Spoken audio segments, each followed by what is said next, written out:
Voy con mi primer invitado, hago contacto con Franco Fernández, coordinador nacional de derechos humanos. Él está en la provincia de Loja. Y Franco, buenos días, bienvenido a Visionaria. Se ha interpuesto una acción de protección por el tema de minería ilegal en Zaruma. Vimos hace escasos 2 meses un socavón que echó abajo algunas casas en un lugar, en parte del lugar céntrico de la ciudad, y se prometieron acciones por parte del gobierno para proteger el resto, digamos, de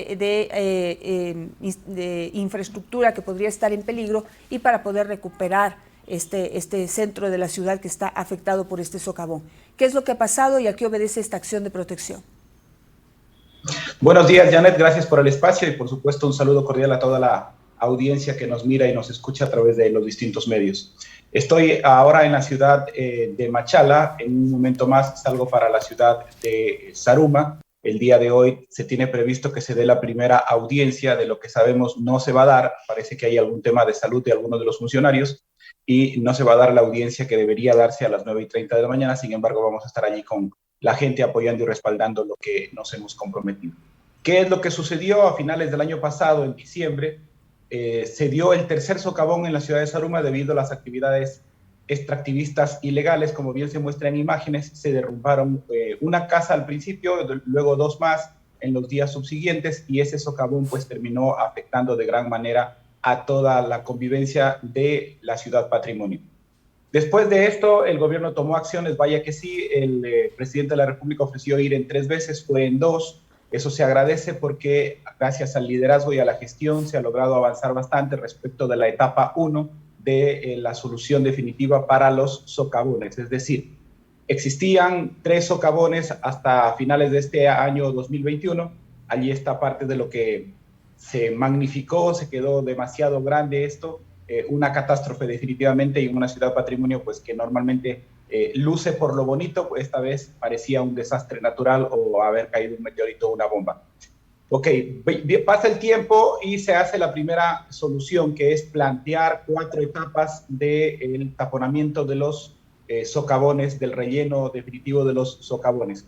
Pero esto es solo una parte de lo que hay que solucionar debajo del subsuelo de Zaruma por estas actividades extractivistas. Algunos le llaman minería ilegal. Para mí la minería es legal o simplemente no es minería. Y estas actividades fueron realizadas por criminales que terminaron afectando las entrañas de Zaruma. Entonces, se planifica que en este año tendremos 4 etapas de solución. La primera que tiene que ver con el socavón de la Avenida Colón, la segunda que tiene que ver con el socavón de hace 4 años atrás, que tiene que ver con la Escuela de la Inmaculada, que está ahí apenas a 200 metros, y la otra que tiene que ver, la tercera, con el socavón de la Gonzalo Pizarro, que está a unos 400 metros hacia la izquierda.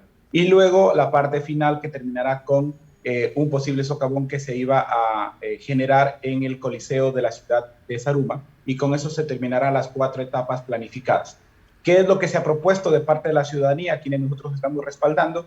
Es presentar una demanda al Estado para lograr la remediación integral. Y para esto se sugiere, se pide, se exige que se asignen $200 millones según el cálculo que se ha hecho por los profesionales y el equipo técnico para lograr subsanar por completo el subsuelo de Zaruma. Ahora, esto no es un tema político y esto no es un tema económico, por lo tanto se aclara que es el Estado quien deberá cumplir con esa remediación. Es decir, si en algún momento la justicia da la razón como se espera, será el propio Estado el que administrará esos recursos para lograr la solución definitiva a el subsuelo de Zaruma. Con esto, ¿qué conseguiremos?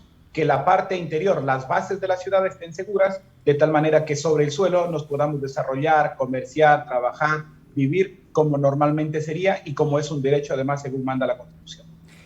¿Cuál sería la alternativa de solución? ¿Cómo remediar esta situación? ¿En qué se quieren invertir esos $200 millones? ¿Qué es lo que dice la técnica para poder justamente, no sé, rellenar ese socavón? ¿Cómo lo van a hacer? Como bien has dicho, Janet, existe una técnica que es la del relleno hidráulico, ¿no es cierto? Lo que se pretende es generar una especie de lechada a través de distintos materiales, arena, ripio, cemento, etcétera, y eso inyectarlo en el subsuelo de Zaruma a través de unas máquinas que normalmente se usan en la industria de construcción, de pozos y también en el tema petrolero.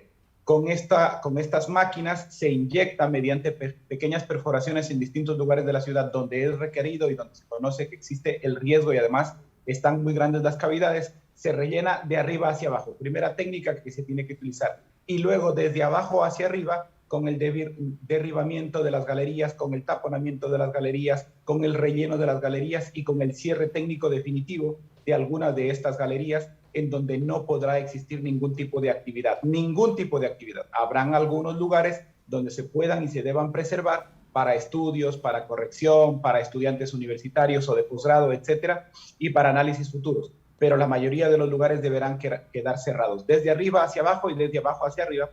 Con esto la técnica manda que nos podemos sentir completamente seguros. Hay términos como la mina que se denomina Helium Tercio, que es casi una avenida bajo la ciudad, bastantes metros abajo, y desde allí se empieza a cerrar, a taponar. Cuando se tenga esto completamente seguro, la ciudad también se sentirá segura porque nadie estará bajo sus faldas, como solemos decir.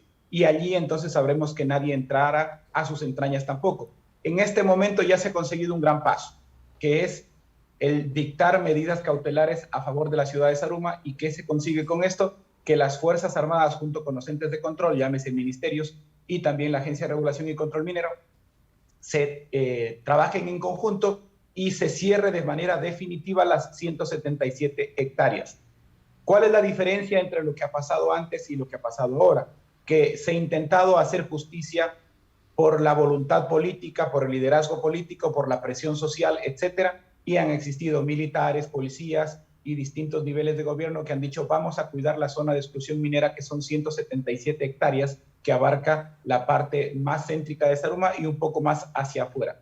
Eso vamos a cuidarlo para que nadie se inmiscuya ahí. Ahora, el detalle está en que ya no depende de una autoridad o de una voluntad política. Ahora la justicia está diciendo vigílese y contrólese para que nadie se inmiscuya en la zona de exclusión minera.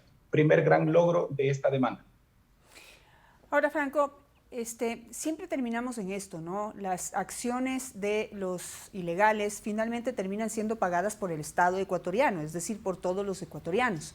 Y si bien en este momento quizás es una necesidad que se tiene y se comprende por ese lado, pero yo quisiera saber si es que aquí también la población está dispuesta a reconocer su responsabilidad en parte o a denunciar a los mineros ilegales que son conocidos. Eso también ustedes lo saben allá en Zaruma, se sabe exactamente quiénes son los mineros ilegales, quiénes son los que están debajo de la tierra pues, haciendo estos socavones. Sin embargo, el silencio es sepulcral. Ahí sí nadie dice nada. Entonces ahí hay un mal espíritu de cuerpo. Por un lado se exige justicia, se exige acciones por parte del Estado, se exige ahora dinero para poder hacer esta remediación, pero no hay un reconocimiento de la necesidad de denunciar, de develar quiénes son los responsables de ese socavón. Hay casas que se han caído al piso. ¿Quién repara los derechos de esas personas?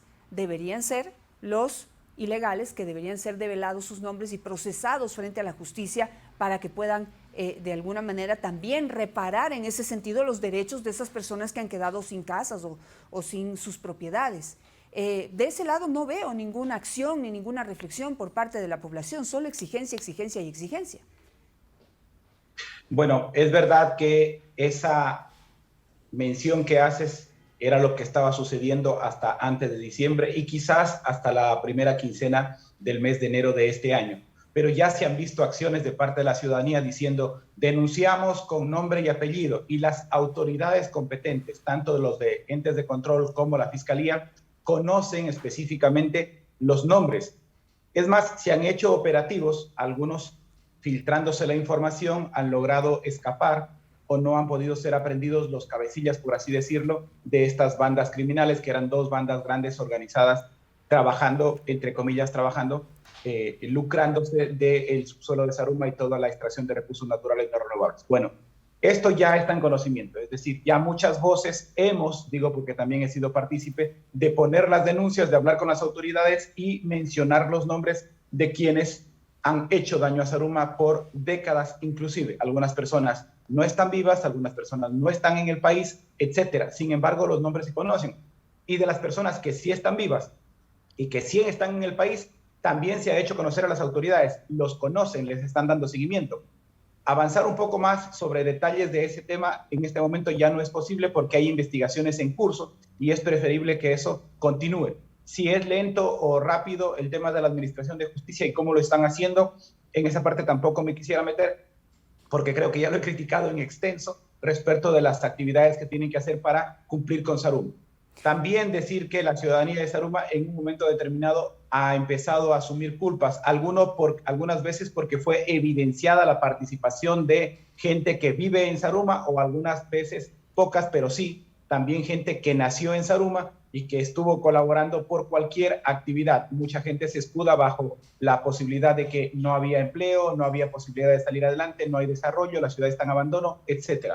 Si esto es una realidad o es algo que era una justificación, bueno, al gobierno central le corresponde eliminar las justificaciones para que nadie venga a decir, por esto lo hice, porque no tiene que haber, entre comillas, un pretexto para que alguien haga daño a su propia ciudad, a su propia cura. Primero. Segundo, ¿por qué se exigen 200 millones? Porque es el Estado el responsable de la falta de control, de la falta de acción y también de la inacción. Es decir, en determinado momento tenían la facultad de hacer las cosas o de no permitir que se hagan ciertas cosas.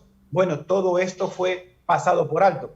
Y es importante cuando aclaro que no es un tema político porque no se le está demandando al presidente de la República ni al partido de gobierno porque no es esa la intención. Se demanda al Estado ecuatoriano por la falta de control en las últimas 4 décadas. Vaya que han pasado muchos presidentes de la República en estas últimas 4 décadas y así también prefectos, gobernadores, alcaldes, etcétera, y distintos ministros en los principales ministerios que tienen capacidad de acción sobre este tema: ambiente, energía, minas, Secretaría Nacional de Gestión de Riesgos, el Instituto Geográfico, el Instituto de Investigación Minera, por supuesto también los entes locales, etcétera. Todos estos tendrán que hacerse responsables, presentarse en audiencia, mostrar qué se ha hecho, pero digo, es evidente la falta de control porque si no, no hubiese sucedido todo lo que ha sucedido.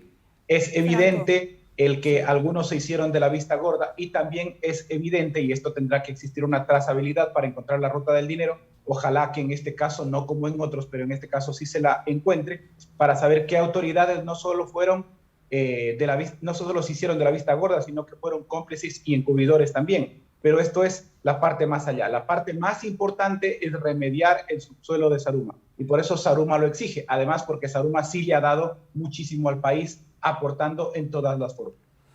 Entonces, hoy se iba a dar la audiencia para determinar si cabe o no cabe esta acción de protección. Y usted me dice que alguien se ha enfermado y tal vez no se dé. Estaremos entonces a la expectativa. Apenas se acepte la acción de protección, ¿en cuánto tiempo tendrían que actuar las autoridades?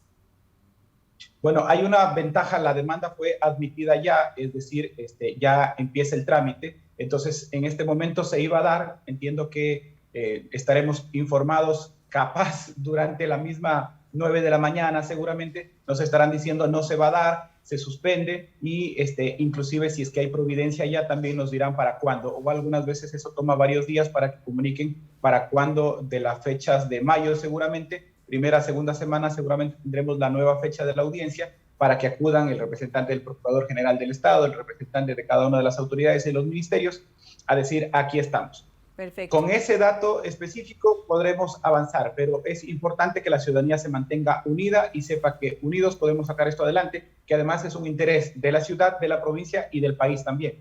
Así es, ese es el interés creo que de todos, que se resuelva definitivamente este problema que hay en Saruma. Muchísimas gracias, Franco, estaremos atentos a ver qué es lo que sucede con esta audiencia de acción de protección y pues estaremos pendientes de que usted nos comente cualquier novedad que se produzca. Janet, siempre a las órdenes, un saludo a la audiencia. Gracias. Que tenga un buen día, Franco.